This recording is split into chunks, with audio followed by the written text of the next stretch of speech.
عرب league اور اسلامی ممالک نے غزہ پر اسرائیلی حملے روکنے اور محاصرہ فوری ختم کرنے کا مطالبہ کر دیا۔ جارحیت دفاعی اقدام تسلیم کرنے سے انکار، عالمی طاقتوں سے صہیونی ریاست کو ہتھیاروں کی فراہمی روکنے اور فلسطینیوں کے قتل عام پر جنگ جرائم کا مقدمہ چلانے کا مطالبہ۔ غزہ میں فلسطینیوں کا قتل عام جنگی جرم، غیر انسانی اور بربریت قرار۔ غزہ پر اسرائیلی حملوں کے خلاف عرب لیگ اور اسلامی ملکوں کے سربراہوں کا شدید غم و غصے کا اظہار۔ سعودی ولی عہد محمد بن سلمان کا جنگ بندی، یرغمالیوں کی رہائی اور انسانی امداد کی اجازت دینے کا مطالبہ۔ پیرس میں چند ہلاکتوں پر عالمی برادری متحد ہوئی۔ غزہ میں شدید بمباری پر خاموشی کیوں؟ ترکیہ کے صدر نے داخلی پالیسی پر سوال اٹھا دیا۔ ایرانی صدر ابراہیم رئیسی نے غزہ کے عوام کو امت مسلمہ کا ہیرو قرار دے دیا۔ فلسطینی صدر محمود عباس عالمی برادری کی بے حسی پر افسردہ۔ غزہ کی پٹی ریاست فلسطین کا لازمی جزو قرار دے دی۔ نگراں وزیر اعظم انوار الحق کاکڑ کا غزہ کی صورتحال پر اظہار تشویش، فوری طور پر جنگ بندی کا مطالبہ۔ عرب اسلامی سربراہ کانفرنس میں شہریوں کا قتل عام افسوسناک قرار دے دیا۔ سعودی ولی عہد سے ملاقات میں بھی اسرائیلی حملوں کی شدید مذمت۔ اسلامی دنیا کے مطالبات اسرائیل کا کچھ نہ بگاڑ سکے۔ غزہ پر 37ویں روز بھی اسرائیلی بمباری، 23 لاکھ سے زائد محصور فلسطینیوں کی خوراک ختم۔ اسرائیلی فوجیوں نے اسپتال سے نکلنے والوں پر بھی گولیاں چلا دیں۔ الشفا اسپتال کی بجلی بند اور آکسیجن ختم ہونے سے نومولود سمیت کئی مریض دم توڑ گئے۔ القدس اسپتال کے قریب اسرائیلی ٹینکوں نے مورچے بنا لیے۔ شہداء کی تعداد 11,000 سے تجاوز کر گئی۔ مجاہدین سے لڑائی میں 5 اسرائیلی مارے گئے۔ صہیونی جارحیت کے خلاف دنیا بھر میں احتجاج، فلسطینی علاقے جنین میں شہری سڑکوں پر نکل آئے۔ صہیونی ریاست کے خلاف نعرے، قتل عام بند کرنے کا مطالبہ۔ شامی دارالحکومت دمشق میں فلسطینیوں سے اظہار یکجہتی کے لیے ریلی۔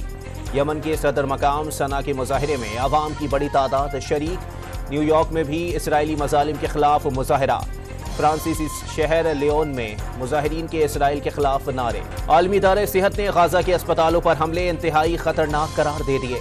ہزاروں جانیں ضائع ہونے کا خدشہ۔ لندن میں پی ایم ہاؤس کے سامنے مظاہرے میں برطانوی ڈاکٹر فلسطینی اسپتال سے ملنے والا پیغام پڑھ کر آپ دیدہ۔ ورلڈ کپ میں پاکستان ٹیم کا سفر بدترین کارکردگی پر ختم۔ عالمی میلے کی تاریخ میں پہلی بار 5 میچز میں شکست۔ انگلینڈ سے بڑی جیت کا خواب دیکھنے والی ٹیم 93 رن سے شکست کھا بیٹھی۔ کپتان بابر اعظم سمیت ٹاپ آرڈر کی بے ربط اور بے نظم بیٹنگ۔ 338 رنز کے تعاقب میں پوری ٹیم 244 رنز پر ہی ڈھیر ہو گئی۔ قومی ٹیم کو ورلڈ کپ میں 5ویں پوزیشن بمشکل مل سکی۔ میگا ایونٹ میں پاکستانی بالرز بھی کوئی کمال نہ دکھا سکے۔ حارث رؤوف، حسن علی، شاداب خان، محمد نواز اور اسامہ میر بری طرح ناکام۔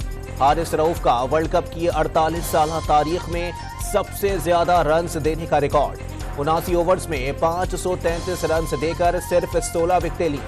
شاہین آفریدی نے 81 اوورز میں 18 وکٹیں تو لیں لیکن 481 رنز بھی دیے۔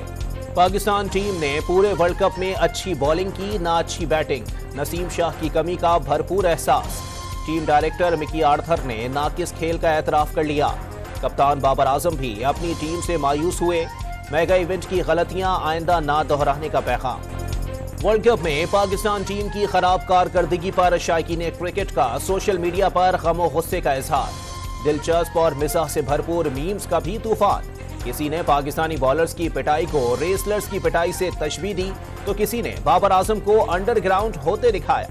شکست کے بعد قومی کرکٹرز کی کولکتہ سے 2 پروازوں کے ذریعے براستہ دبئی وطن واپسی شیڈیول۔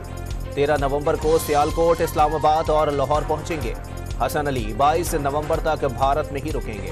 ورلڈ کپ سے پاکستان کے باہر ہونے پر نیوزی لینڈ نے ٹاپ 4 میں جگہ بنا لی۔ 15 نومبر کو بھارت اور نیوزی لینڈ کے درمیان پہلا ٹاکرا ہوگا۔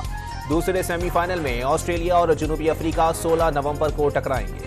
اسد عمر بھی پی ٹی آئی چھوڑ گئے، سیاست کو بھی خدا حافظ۔ ریاستی اداروں سے تصادم کی پالیسی سے متفق نہیں۔ سابق وفاقی وزیر کا سوشل میڈیا پر پیغام، ساتھ دینے والوں سے اظہار تشکر۔